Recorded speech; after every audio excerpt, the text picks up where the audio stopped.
ფული გავათეთრებ. ასე ადვილად ფული არ თეთრდება, მაგრამ თავის სახელწოდებას ფულის გათეთრება, ანუ გარეცხვა, money laundering არის ინგლისურად, სწორედ მექანიკური კი არა და ავტომატური სამრეცხავებიდან მოდის. ალ კაპონემ წინა საუკუნის 20-იან წლებში მაფიის ფულის გასარეცხად ერთ-ერთ საშუალებად მოიფიქრა, რომ დაარსა ეგრეთ წოდებული ლანდრომატები, ანუ სამრეცხავები მექანიკური და ავტომატური, სადაც ადამიანები მიდიოდნენ და რეალურად რეცხავდნენ რაღაცებს, მაგრამ მაფია შავ ფულს რაც შემოსდიოდა იგივე კონტრაბანდიდან, ალკოჰოლის იქნებოდა თუ რეკეტიდან, ამ ფულს ურევდნენ ამ სამრეცხავების შემოსავალს და ასე ათეთრებდნენ, ასე ვთქვათ, ამ ფულს.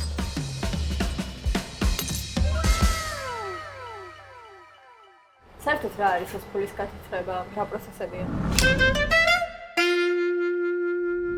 თვითონ ტერმინი გვეუბნება, რომ ეს გულისხმობს რაღაცა ბინძური შავი ფულის გათეთრებას, ანუ მის ლეგალიზებას. აი წარმოიდგინე, რომ ვიღაცას აქვს, ვთქვათ, კრიმინალიდან შემოსული შავი ფული და უნდა რომ ეს ლეგალიზებული გახადოს. ხო, ბანკში რომ მიიტანოს, ჩემოდრით ეს ფული და შეიტანეთ ჩემს ანგარიშზე, რა თქმა უნდა, მის წარმოშობას კითხავენ. ამიტომ არის სამი ეტაპი, რომელიც უნდა გაიაროს შავმა ფულმა, რომ ის გათეთრდეს და ეს სამი ეტაპი აუცილებელია. და რა ეტაპები არის, რომ ეს ფული ლეგალური გახდეს?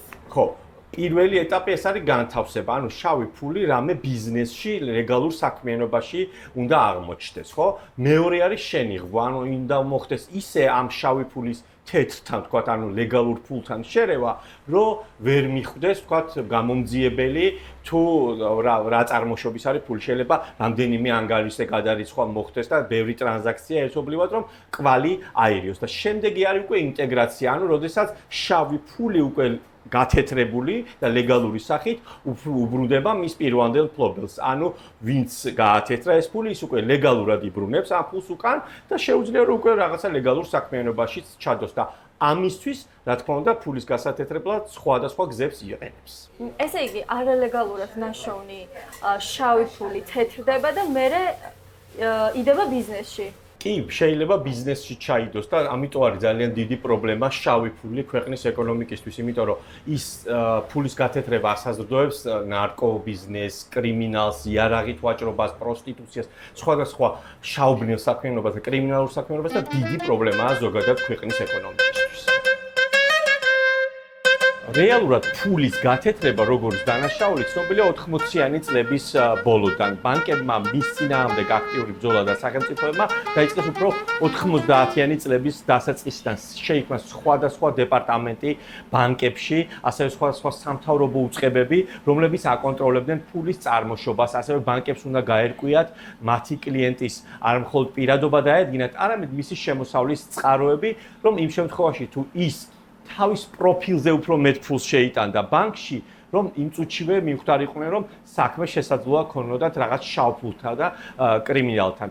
რეალურად მოქმედებები დღესაც გრძელდება, ეს არის აქტიური პროცესები, სხვადასხვა სქემებს იფიქრებენ კრიმინალები, რომ ფული გაათეთრონ, ამიტომ მუდმივი პროცესია ის, რომ სახელმწიფოები ებრძოდნენ ფულის გათეთრებას და მათ შორის, რა თქმა უნდა, ამ პროცესში ჩართულია სხვადასხვა სახელმწიფო უწყებები და კომერციული ბანკების.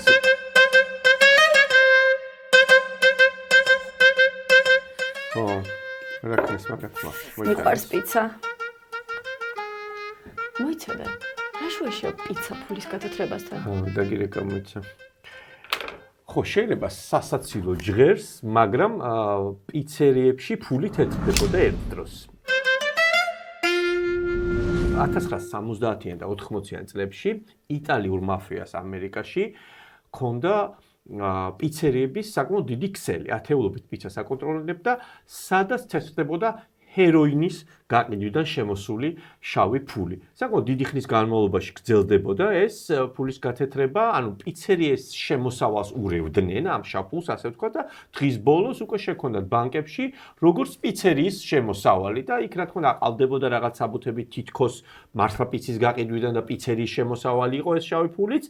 და საკმაოდ დიდი ხნის განმავლობაში ისე გაგრძელდა, რომ გამოძიების ფედერალურ ბიუროს ძალიან დიდხნიანი გამოძიება დასჭირდა იმისთვის, რომ დაედგინა და საბოლოო ჯამში აღმოჩნდა, რომ $1,650,000,000 ჰეროინიდან შემოსული შავი ფული გათეთრდა სწორედ ამ კოზა ნოსტრას პიცერიების საშუალებით, თუმცა პიცერიები აბსოლუტურად ლეგალურად არსებობდა, დაფუძნებული იყო აბსოლუტურად ლეგალურად. და სხვა ბიზნესებს არ იყენებდნენ ფულის გასათეთრებლად?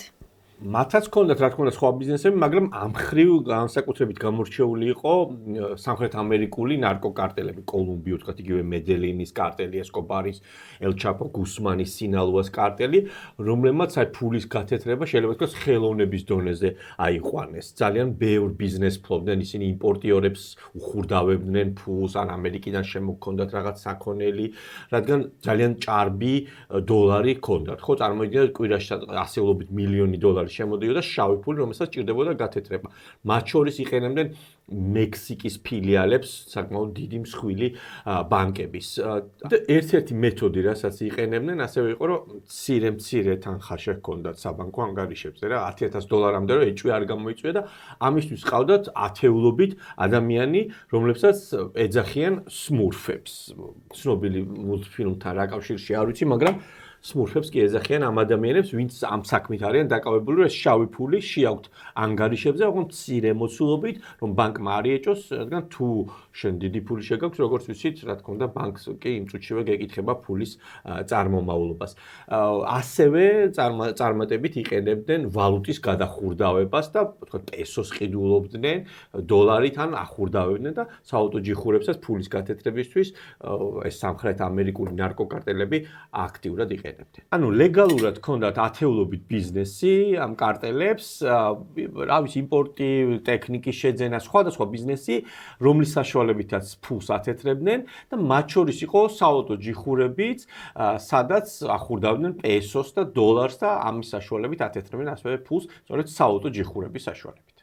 და საქართველოში ხო გქონდა ეხლახანს ფულის გათეთრების შემთხვევა, რომელიც საავტო ჯიხურებს უკავშირდება. და ამიხსენი ნორმალურად რა მოხდა?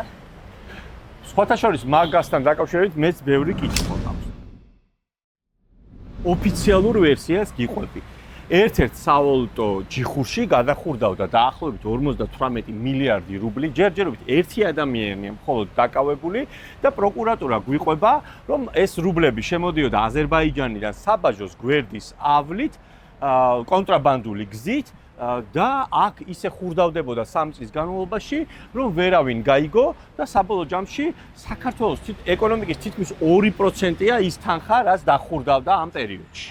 და ამდენი ხნის განმავლობაში როგორ ვერავინ მიხვდა, რომ ეს სამხელა თანხა თეთრდებოდა? ეგ არის ზუსტად თავარი კითხვა, რომ მე არ გამოვრიცხავ, რომ სერიოზული მფარველი ყავდათ ხელისუფლებაში, რომელიც აფარებდა ამ მთელ სქემას და ერთი ადამიანი ფიზიკურად ვერ იზამდა ამ ყველაფერს და ამ ყველა კითხვას იმედია ოდესმე გაეცემა პასუხი. ეს იყო რიცხვების გარეშეს მეორე სეზონის მეორე ეპიზოდი, რომელშიც ფულის გათეთრებაზე გესაუბრეთ და მოგიყევით სხვადასხვა შემთხვევები, თუ როგორ ახერხებდნენ კრიმინალები ფულის გათეთრებას. ჩვენს პოდკასტს, ჩვენს გადაცემას ყავს უკვე მხარდამჭერის, ეს არის TBC, დიდი მადლობა მას. თუ მოგწონთ ჩვენი გადაცემა და ზოგადად პროექტ 64-ის მედია პროდუქტები, შეგიძლიათ გამოიწეროთ ჩვენი გვერდი, დაალაიქოთ ჩვენი ვიდეოები და გამოყვეთ სხვადასხვა სოციალური მედიის პლატფორმებზე. მომავალ შეხვედრამდე.